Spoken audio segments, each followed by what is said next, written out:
kids, today we are going to study chapter 9 temperature. 51 page number 51. आज हम पढ़ेंगे chapter 9 temperature. Page number 51 निकलेगा.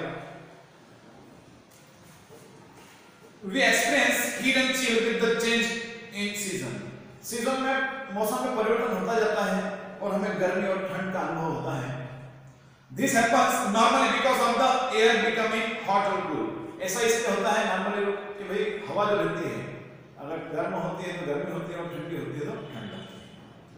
The heat prevalent in the air is called temperature. हवा के अंदर जो गर्मी मौजूद है, हीट मौजूद है, उसको टेम्परेचर कहते हैं. क्या कहते हैं? टेम्परेचर कहते हैं. The temperature of a particular place denotes the degree of hotness of air at the place. अब देखिए टेम्परेचर क्या बताता है? किसी भी जगह की डिग्री ऑफ हॉटनेस बताता है. हवा क्या बताता है? Degree of hotness of air. हवा की कितनी, उसमें कितनी गर्माहट है वो बताता है, उसकी डिग्री बताता है किसी स्थान की. It is measured by means of an instrument called thermometer. और ये टेम्परेचर किससे मापते हैं? एक इंस्ट्रूमेंट होता है जिसको बोलते हैं थर्मामीटर. इससे हम टेम्परेचर मापते हैं. Temperature is measured in centigrade और सेल्सियस. और टेम्परेचर हमेशा सेंटीग्रेड या सेल्सियस में मापा जाता है. टेम्परेचर किसमें मापा जाता है? डिग्री या सेल्सियस, सॉरी सेंटीग्रेड या सेल्सियस में मापा जाता है. और किससे मापा जाता है? एक इंस्ट्रूमेंट आता है जिसको हम थर्मामीटर बोलते हैं, उससे टेम्परेचर मापा जाता है. आपने देखा जब कभी आप कोई बीमार हो जाता है तो उसका टेम्परेचर मापा जाता है, थर्मामीटर अपने बगल में या मुंह में लगाया जाता है. इंपॉर्टेंस, अब महत्व क्या है टेम्परेचर का देखिए. When we talk about the season and climate of a particular place, it means we are talking about the important elements like temperature, atmospheric pressure, wind, humidity, clouds and rain. जब हम किसी भी season या climate की बात करते हैं, किसी स्थान के सीजन या क्लाइमेट की बात करते हैं, तो इसका मतलब हम किसके बारे में बात कर रहे हैं? टेम्परेचर के बारे में बात कर रहे हैं, एटमॉस्फेरिक प्रेशर के बारे में बात कर रहे हैं, विंड हवा के बारे में बात कर रहे हैं, ह्यूमिडिटी आर्द्रता नमी के बारे में बात कर रहे हैं, क्लाउड्स रेन्स बादल और बिजली के बारे में बात कर रहे हैं. However, the most important among them is temperature. इन सब में से इंपॉर्टेंट कौन सा है? टेम्परेचर है. क्यों? Because it influences all the other factors. क्योंकि ये जितने भी दूसरे फैक्टर्स हैं उनको टेम्परेचर प्रभावित करता है. Humidity, clouds, rain, atmospheric pressure, जितने भी एलिमेंट्स हैं इनको कौन प्रभावित करता है? टेम्परेचर प्रभावित करता है.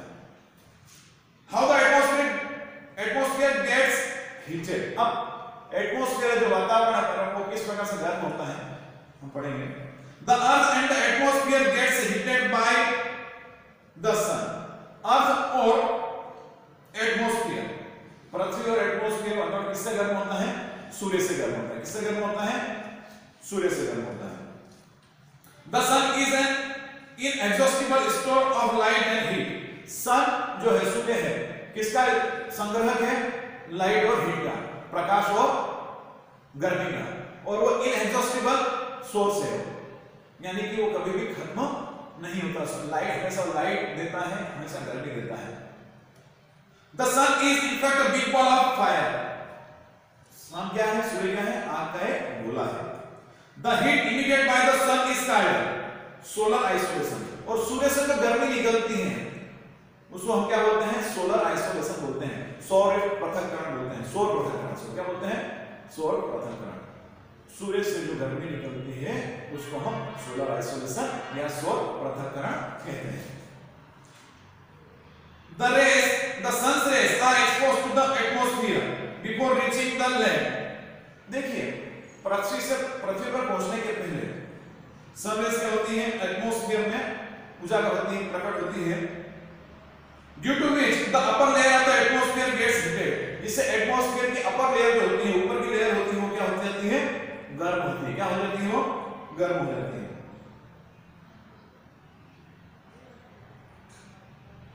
When the rays of sun comes in contact with the surface of the earth. जब किरणें, सूर्य की किरणें पृथ्वी के संपर्क में आती है, पृथ्वी की जो सतह उसके संपर्क में आती है, तो क्या होता है? It starts heating faster than the atmosphere. तो ये एटमॉस्फेयर से के बजाय उसके मुकाबले तेजी से क्या होती है? गर्म होती है. But the earth radiates back this heat slowly. लेकिन पृथ्वी क्या करती है, इस हीट को क्या करती है, वापस रेडिएट कर देती है, वापस भेज देती है धीरे से, कैसे बोलते हैं, धीरे से। और इस प्रोसेस को क्या बोलते हैं, this process is known as radiation, और इसी प्रोसेस को क्या बोलते हैं, रेडिएशन, यानी कि विकिरण बोलते हैं। The heat radiated from the earth's surface also heats up the surrounding atmosphere. जो हीट पृथ्वी से रेडिएट होती है, विकिरित होती है, वो क्या करती है, आसपास के एटमॉस्फेयर को क्या करती है, वो गर्म कर देती है। Therefore the temperature also rises, इससे क्या होता है, टेम्परेचर भी बढ़ता है। As a result of heating up the air becomes light and rises, इससे क्या होता है, As a result of heating up, गर्मी के कारण गर्म होने से क्या होता है, the air becomes light and rises, हवा क्या होती है, हल्की हो जाती है और ऊपर की हो जाती है। However, as the air rises upward, हालांकि एयर जो है ऊपर की ओर जाती है, its temperature decreases, तो उसका टेम्परेचर क्या होता है, कम होता है। जब हवा राइजेस होती है, ऊपर की ओर जाती है, तो उसका टेम्परेचर सरफेस का टेम्परेचर कम हो जाता है। Heating above air, एयर किस प्रकार से गर्म होती है, the air gets heated in three ways, तीन तरीकों से गर्म होती है हवा।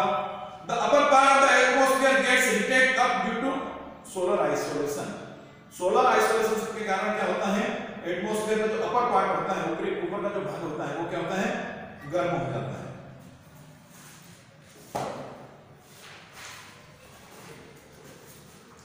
When the atmosphere comes in contact with the hot surface of the earth, जब एटमॉस्फेयर पृथ्वी की जो हॉट सरफेस होती है, गर्म जो सतह होती है, उसके संपर्क में आता है, तो क्या होता है, the lower part of the atmosphere gets heated up, तो एटमॉस्फेयर का जो निचला वाला भाग है वो गर्म हो जाता है। जब एटमॉस्फेयर पृथ्वी की हॉट सरफेस के कांटेक्ट में आता है, संपर्क में आता है, तो एटमॉस्फेयर का जो लोअर पार्ट होता है, नीचे का जो भाग होता है, वो गर्म हो जाता है। When the lower part of atmosphere gets heated, it rises upwards. जब एटमॉस्फेयर का जो लोअर पार्ट क्या होता है, गर्म होता है, तो क्या होता है, वो ऊपर की ओर जाता है, ऊपर की ओर उठता है, and its place is taken over by cold air, और उसका स्थान कौन लेता है, ठंडी हवा लेती है, which also becomes light after getting water and moves upwards, वो भी क्या हो जाती है, बाद में हल्की हो जाती है और ऊपर की ओर जाती है।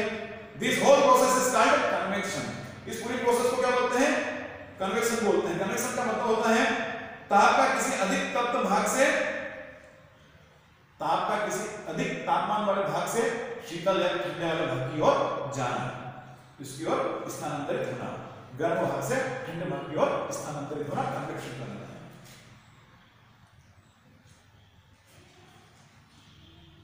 मेजरमेंट ऑफ टेम्परेचर, टेम्परेचर को किस प्रकार से मापते हैं, देखिए पेज नंबर 52 पर देखिएगा, ये थर्मामीटर दिखेगा आपको, page number 52। The instrument used to measure temperature is known as thermometer, जिस इंस्ट्रूमेंट से हम तापमान मापते हैं, टेम्परेचर मापते हैं, उसको थर्मामीटर बोलते हैं। The measuring unit of temperature is centigrade or Fahrenheit, और जो टेम्परेचर मापने की जो यूनिट होती है, इकाई होती है, वो क्या होती है, सेंटीग्रेड या फ़ारेनहाइट। टेम्परेचर मापने की जो इकाई होती है उसको सेंटीग्रेड या फ़ारेनहाइट कहते हैं। टेम्परेचर सेंटीग्रेड में मापा जाता है। The measuring the unit of temperature is given in degrees, और टेम्परेचर की जो यूनिट होती है उसको डिग्री में मापा जाता है। Nowadays Celsius is used in place of centigrade, अब सेंटीग्रेड की जगह पर सेल्सियस का उपयोग किया जाता है, सेंटीग्रेड की जगह सेल्सियस का उपयोग किया जाता है। A scientist called Celsius invented centigrade thermometer, एक साइंटिस्ट था जिनका नाम था सेल्सियस, उन्होंने किसकी खोज की, सेंटीग्रेड थर्मामीटर, किसकी, सेंटीग्रेड थर्मामीटर, मतलब उन्होंने आविष्कार किया। खोज अलग चीज होती है, खोज मतलब जो पहले से चीज होती है उसको हम खोज बोलते हैं, है ना, ठीक है, डिस्कवरी इसको बोलते हैं जो पहले से विद्यमान है। लेकिन जिसको हम नया बनाते हैं, जिसको पहली बार जिसको अस्तित्व में लाते हैं, उसको हम क्या कहते हैं,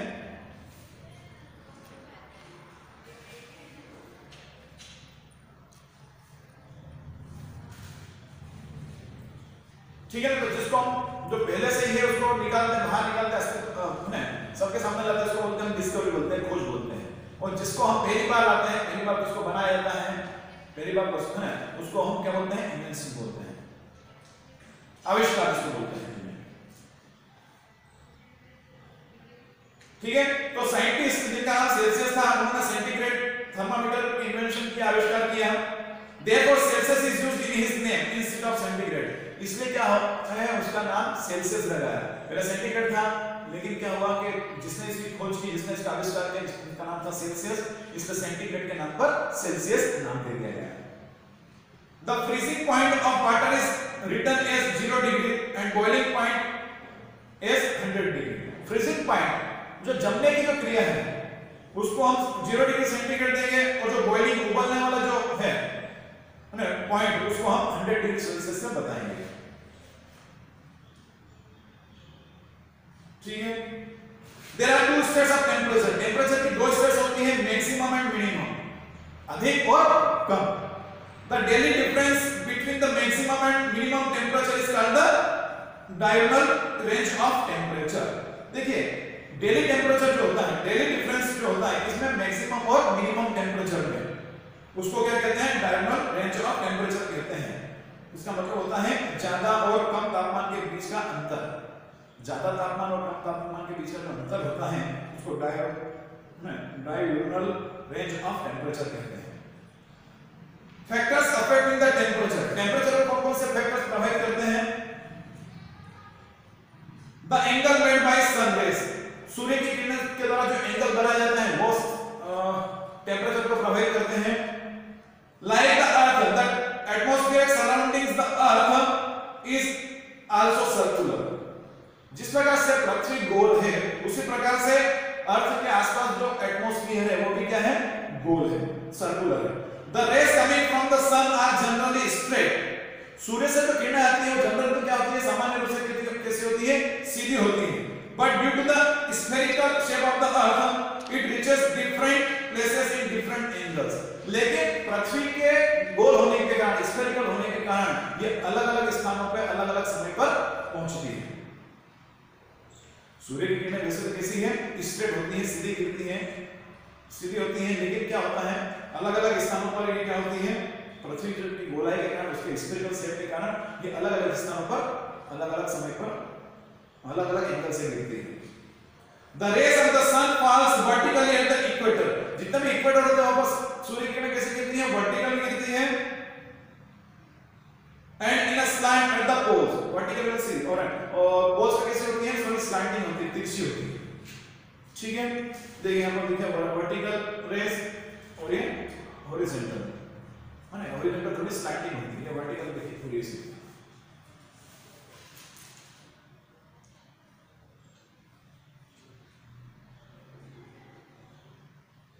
The vertical rays fall over a short area। जितनी vertical rays होती है, वो छोटे short areas में गिरती हैं, छोटे क्षेत्रों में गिरती हैं, and therefore give more heat। जिससे क्या होता है, ज्यादा गर्मी देती है वो। The slanting rays of the sun have less heating power। और slanting rays जो होती हैं, मतलब जो तिरछी जो किरणें होती हैं, उसमें कम गर्मी होती है। देखिए एक चीज आपने देखा, तो सूर्य जो होता है, जब अपने सिर पर हो जाता है दोपहर में, तो क्या तो सीधा अपने को बहुत ज्यादा गर्मी अपने को लगती है।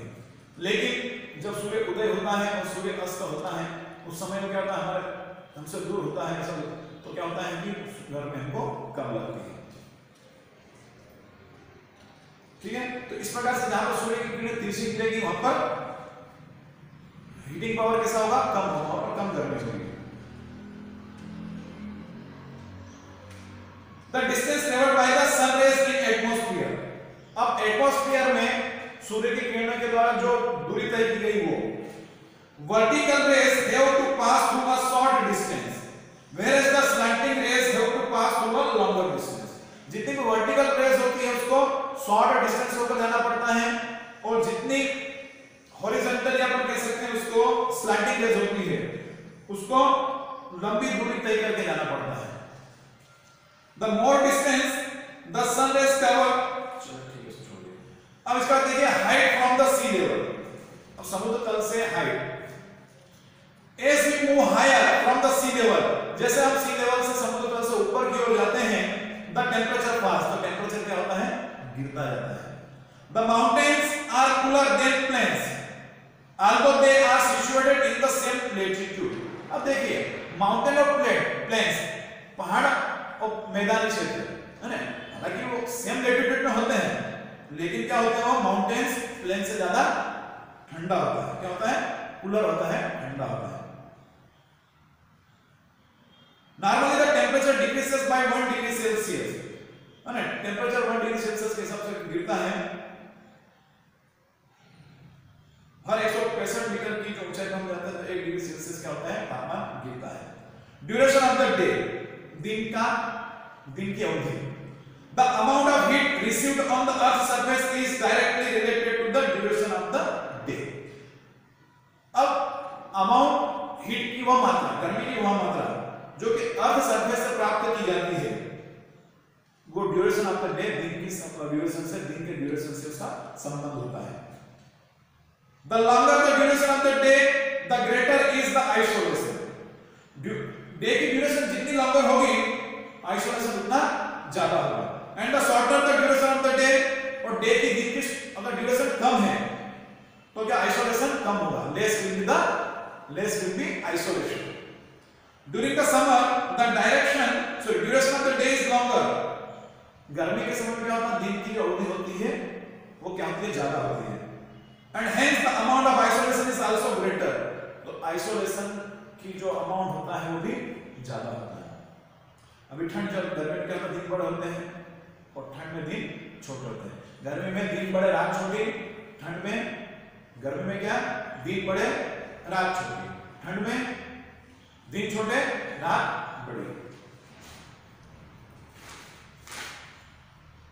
The heat present in the atmosphere is called temperature. Atmosphere के अंदर जो हीट होती है, जो गर्मी होती है उसको हम टेम्परेचर कहते हैं, तापमान कहते हैं। The atmosphere is heated by the sun. Atmosphere किससे गर्म होता है? सूर्य से गर्म होता है। The heat radiated by the sun is called solar radiation. और सूर्य से जो हीट निकलती है, रेडिएट होती है, विकिरित होती है, उसको सोलर रेडिएशन कहते हैं।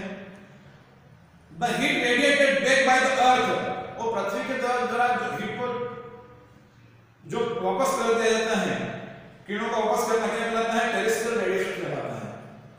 The air is heated by, air तीन प्रकार से गर्म होती है, आइसोलेशन के द्वारा, पृथक्करण के द्वारा, रेडिएशन विकिरण के द्वारा, और कन्वेक्शन मतलब कि किसी अधिक वाले गर्म वाले भाग से अधिक शीतल वाले भाग की ओर स्थानांतरित होना।